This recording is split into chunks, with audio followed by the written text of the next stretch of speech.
Kalau saya nggak langsung install, Mas. Oke. Karena ketika beli sistem yang lama ini kuat, itu akan biasanya akan dipatahkan. Gitu. Sehingga saya melemahkan dulu beli sistem yang lama. Oh, gitu. Contoh misalkan cari uang itu susah.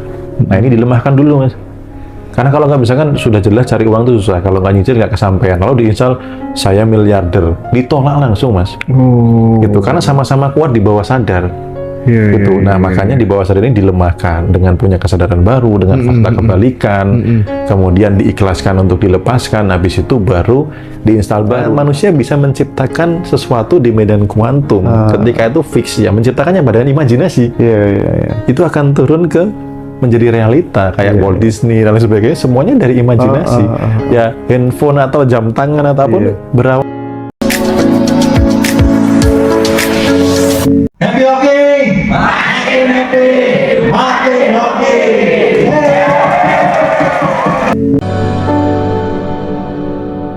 Iya, cara kerjanya gitu. Jadi teman-teman tuh tinggal amati saja apa sih yang sering diulang. Kata-kata apa yang sering diulang. Positif atau negatif gitu. Makanya Bosman sampai bilang buatlah sesuatu kedisiplinan 30 hari untuk meriset ketika sel ini diperbarui sampai yang bisa ngomong di depan kaca dan macam-macam terlepas dari kondisi saat ini. Apapun itu, ngomong kan kamu hebat, kamu orang luar biasa di depan cermin ya, kamu orang kaya raya dan sebagainya. 30 hari, Mas. 30 hari itu membentuk belief system baru karena apa? Repetisi tadi. Itu hampir sama dengan self talk tadi ya. Iya, self talk ya. Iya, karena self talk itu mengakibatkan ke tindakan, kebiasaan juga. Iya. Sampai muncul jadi servomekanisme ketika sudah dalam tanda kutip keilmuan semesta dikenali oleh semesta bahwa Mas Hidran ini seorang yang beruntung, maka akan disuguhkan keberuntungan terus-menerus. Jadi ini kita bisa ambil sebuah pelajaran dari sini. Kalau punya mimpi, kalau punya keinginan yang besar gitu, ya udah keinginannya harus kuat sampai menembus bawah sadar. Iya. Itu gimana Om Bimo? Iya, jadi kalau bahasa saya tuh punyalah impian yang menggairahkan hidup Anda. Gitu. Oke. Jadi bergairah banget gitu. Makanya ketika keinginan itu dalam tanda kutip goals-nya ini benar-benar diresapi, dijiwai, itu kan muancar terus, Mas. Apapun yang terjadi, ibaratnya omongan tonggo itu, cocoknya tonggo itu sudah gak terlalu dipedulikan. Apa namanya, nyinyiran netizen itu udah terabaikan karena sudah semakin powernya kuat banget. Nah, kemudian kita itu bisa menanamkan kesadaran kaya gitu Om ya. Nginstall. Iya. Itu nanti Om Bimo akan ngasih terapi nggak untuk nginstall software kaya atau software kemakmuran ke masing-masing peserta? Iya, jadi kalau saya nggak langsung install, Mas. Oke.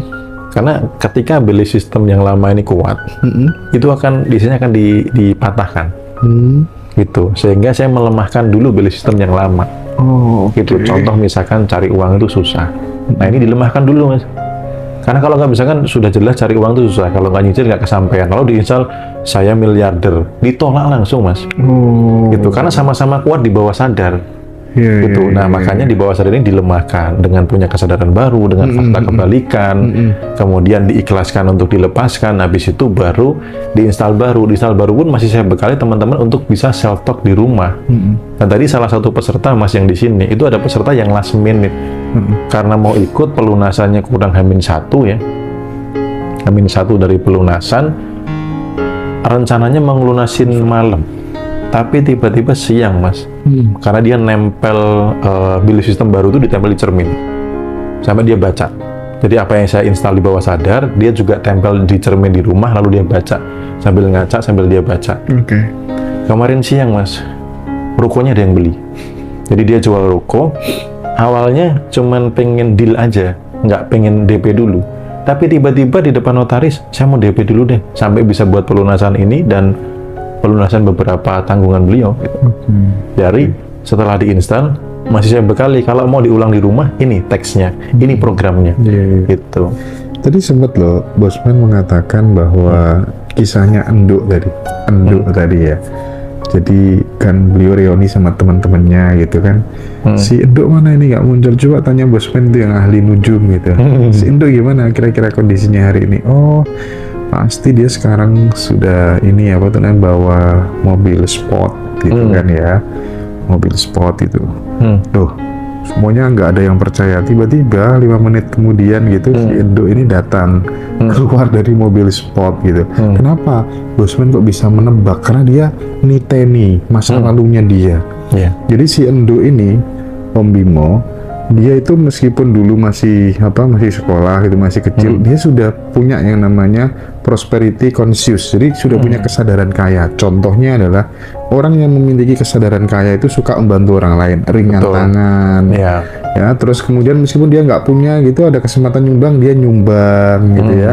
Terus memperlakukan dirinya itu first class gitu ya. Oke. Iya, Betul. nginep tempat yang bagus, naik apa yang bagus dan lain sebagainya itu.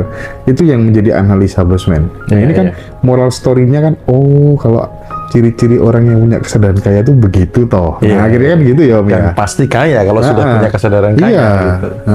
Karena itu syaratnya. Iya, karena syaratnya punya kesadaran kaya dulu nih. Gitu. Makanya teman-teman mau nggak mempensiunkan kesadaran miskinnya, Nah. gantilah kesadaran kaya. Iya, Keputusan iya, Mas lagi-lagi. Mau nggak memutuskan? Kalau mau pasti kaya. Oke. Pasti kaya. Om Bimo, imajinasi membuat kenyataan. Apa komentarnya? Imajinasi bisa membuat Ya. impian Karena menjadi dari kenyataan. 3 tokoh dunia tadi, salah satunya adalah Albert Einstein ya. Itu adalah kakek idola saya. Itu memang luar biasa sekali. Dan saya pun bermain di sana. Oke.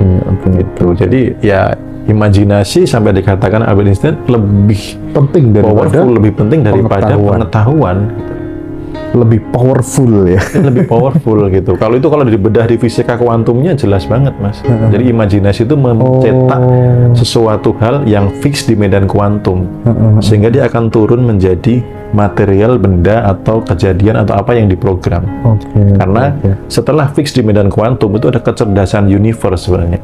Oke. Contoh bumi mengelilingi matahari, bulan mengelilingi bumi sambil mengelilingi matahari. Ya, itu kan sudah ada kecerdasan universe yang ngatur. Iya. Artinya siapa yang merintah dalam tanda kutip. Nah, manusia tuh punya hak juga untuk punya keahlian juga untuk mencetak di medan kuantum. Oke. Makanya tadi Bosman mengatakan co-kreatornya kan? Iya, Co-kreator. Kalau kreatornya adalah sang pencipta Cipta kan? kedua gitu. Iya, kan, pencipta setelah kedua. Tuhan gitu ya. Karena manusia bisa menciptakan sesuatu di medan kuantum. Ketika itu fix ya, menciptakannya badan imajinasi. Iya. Itu akan turun ke menjadi realita kayak Walt Disney dan lain sebagainya, semuanya dari imajinasi. Ya, handphone atau jam tangan atau apapun berawalnya dari imajinasi. Rumah pasti imajinasi dulu Mas, nggak akan nebang kayu dulu, motong kayu dulu, pasti akan bayangin dulu, baru tertuang dalam desain. Iya. Nggak bisa imajinasi, nggak bisa desain. Bahkan gift saweran banyak aja dari imajinasi dulu. Awalnya dulu enggak gitu ya. Nah, jadi perubahan pun juga dimulai dari imajinasi. Iya, harus imajinasi dulu. Makanya imajinasinya apa nih teman-teman gitu loh. Sering mengkhawatirkan sesuatu, memperasangkakan kegagalan, yaitu yang didapat. Padahal sebenarnya sepele Mas kehidupan tuh. Kalau mau membayangkan yang baik, nah kadang-kadang tuh orang nggak mau Mas, sukanya tuh bayangin. Jadi manusia pada umumnya lebih suka, lebih sering, lebih cenderung memikirkan hal-hal yang tidak dimau dibandingkan hal yang dimau. Iya. Padahal imajinasi itu awal terbentuknya realita. Terbentuknya benda dan materi itu dari imajinasi. Albert Einstein loh yang mengatakan loh, bukan orang sembarangan loh.